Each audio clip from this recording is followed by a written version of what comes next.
Hey everyone, welcome to another video. Today we're going to talk about issue number 4 of Phoenix from the Ashes, written by Stephanie Phillips and art by Alessandro Miracolo. But before we dive into the story, I want to ask you a favor. If you enjoy this video, please leave a like and a comment to help the channel grow. So with that said, this issue opens right after the events of the previous issue, but strangely enough, Jean no longer finds herself where she was during her fight with Gorr. Instead, Jean finds herself standing before eternity, and unannounced to her, it has been expecting her. So with this revelation revealing itself, Jean almost instantly assumes that she must have died during her fight with the God Butcher. But that is when eternity corrects her by saying that statement is the reason why she is there, because she is still thinking in terms of living and dying instead of becoming. And with a stretch of eternity's hands, the universe lays bare for her to see. So with all laying bare before her, Jean then asks what she is becoming, to which eternity responds by saying the soul of all that is. Following that, Jean crossed her arms and stated that since eternity is incapable of speaking in concrete terms, she decided to start answering her own questions, starting with how her mind ended up here, a psychic pocket of some kind, as a defense mechanism after Gorr's attack. And as for the term becoming, that in itself stumped her, because she had already become the Phoenix, because she was always the Phoenix. So the next question Jean wanted to answer was what was more than the Phoenix. Now with that question posed, eternity shrunk down to her size and offered to show her as it touched her forehead. And in a flash of light, Jean's eyes shot open as before her, she witnessed all the concepts of reality dancing freely with grace and poise. And in the center of this majestic dance, eternity outstretched its hand and said it was time for her to join them and become creation. And once she accepted it, eternity then went on to say, they have been watching her, the hero Jean Grey, using the power of the Phoenix Force to save sons, to right past wrongs, and to help the smallest creatures in need of assistance. And then eternity went on to say, but Jean knows she is more than that, and he questions her on why she was holding back. But that was when Jean stated that she wasn't holding back, to which eternity pointed out that it could feel the walls and the prison she had built within herself. And as eternity spun her, it then went on to say, she came to the stars because she knew what she needed to become, but still Jean tried to resist it. Now this comment forces Jean to answer truthfully and say, because she doesn't want to lose Jean Grey. This statement prompted eternity to reply by saying, Jean Grey is an idea. An idea cannot be lost once brought into existence. It may be changed, but never lost.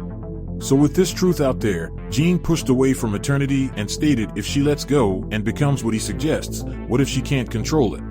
Now this led eternity to say she can, to be a being that does not exist as part of the very fabric of the universe. It would be exceedingly complicated, but she is the Phoenix, and the Phoenix doesn't exist alone. For there is a piece of the Phoenix in every star, every planet, and every being, because she is creation, and creation is her. Now with that explained, Jean's eyes open wide as her power flows around her, and on the next page, we see that Gorr is upset that Jean is back for round 2. So with that about to kick off, we get a narration saying Jean wanted to be a hero, the kind that stopped one bad guy before moving on to the next, in order to right her past wrongs, to follow in the footsteps of the heroes of Earth she admired and loved. But that was the problem, for Jean was no longer a hero of Earth. Jean Grey was the most powerful person in the universe. So with that said, Jean then went on to say that Gorr made a mistake, for she is not a god, because a god has limits. And like a boss, Jean used Gorr's own All Black to turn against him and attack himself. And in a display of power, Jean went on to say Gorr has caused so much pain, but as a star, he will be able to nourish an entire ecosystem of planets. And then she effectively turned him into just that. Now with that battle over, we then transitioned back to the council chamber, where the council members watched in horror as they all feared her powers. But where most were shaken, one among them stated that Gorr attacked her and had control of the all-black Empress Kuga. So one could argue that what the Phoenix did was necessary. Now following that statement, Gladiator snapped at Paibok and yelled if that was the punishment he would have given Gorr if he was in the Phoenix's position. And then Gladiator went on to say, this council was built for a reason, and the Phoenix stands in opposition to everything they have built, to the order they try to maintain. Now to Gladiator's point, one of the council members agreed with him and then asked, what is their purpose if the Phoenix is dispensing her own justice at will? And on the last panel of the page, Jean and all her Phoenix Force power did something I didn't see coming and said, "You know I can hear everything you all are saying." With that out there, Gladiator stood firm and replied by saying, "Then you know that your presence is not wanted," to which Jean shoots back by saying, "She is here to help." But Gladiator wasn't trying to hear it, because he said, turning a living creature into a star wasn't the kind of help they were looking for. With that insult levied against her, Jean surveyed the room and noticed Perrikus standing free.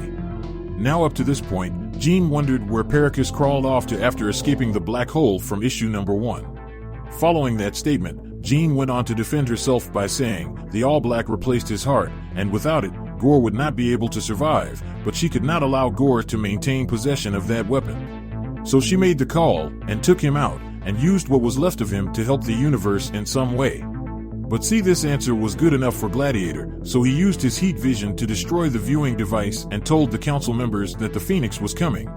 With the warning sounded, we then jumped back over to Jean completely upset about what just transpired, so as she yelled into the sky, Adani walked up behind her and said she had to see it for herself, and Jean was just as she thought she would be, volatile. So with the two women face to face, Jean asks who she was, to which Adani replies by saying, nobody. She was a nobody with a life that she enjoyed with a father she loved until Jean helped destroy all of it. Because from Adani's perspective, Jean could have stopped Perrikus, but instead, he came to her planet and killed her father, and judged her soul at the God Quarry. With sadness in Jean's heart, she then answered by saying she was sorry, for when the black hole collapsed, she couldn't hold it together and stop Perrikus at the same time. But as a way to attempt to make up for that, Jean asked for her name, and after she got it, Jean then went on to say that she could feel her soul within her at war, but if she allowed her, she could fix what Perrikus did. So, as Jean outstretched her hand, Adani freaked out and went for a slice of her blade, and as the blade missed, she then went on to say that Perrikus may have taken from her, but he also provided. And now Adani serves to judge, and in this case, the person she wants to judge is the Phoenix. But just as she started to say that, Adani, for some reason, started to break down and out of nowhere begged for the sounds in her head to stop. Now the sounds in her head were the cries of countless people crying out for help, so just as things started to escalate, Jean reached for Adani and placed her hand on her head, and as an outcome, a giant explosion went off. Now what Jean did was create a psychic barrier to help block the voices. But, regardless of the good Jean just did, Adani was more concerned about Jean being in her mind. To which Jean replied by saying if she did not step in, then the voices in her head would have killed her. For Adani's sword's psychic abilities are untrained, and if not careful, could cause great harm, but once again, Adani did not care and picked her blade back up and told Jean again that she was going to kill her. So as the two women squared off, we then jumped over to the last page. And on that page we see Perrikus telling the Galactic Council that he will deal with the Phoenix problem, but in exchange for his protection, Thanos will take over leadership of the Galactic Council. And with that said, this issue comes to an end with the Mad Titan on the scene. But anyway, down in the comment section below, let me know your thoughts about this issue and what predictions you could have moving forward. So with that established, I hope you enjoyed this video, and please don't forget to leave a like and a comment if you want to see more videos like this. Thank you for watching, and I'll see you in the next video.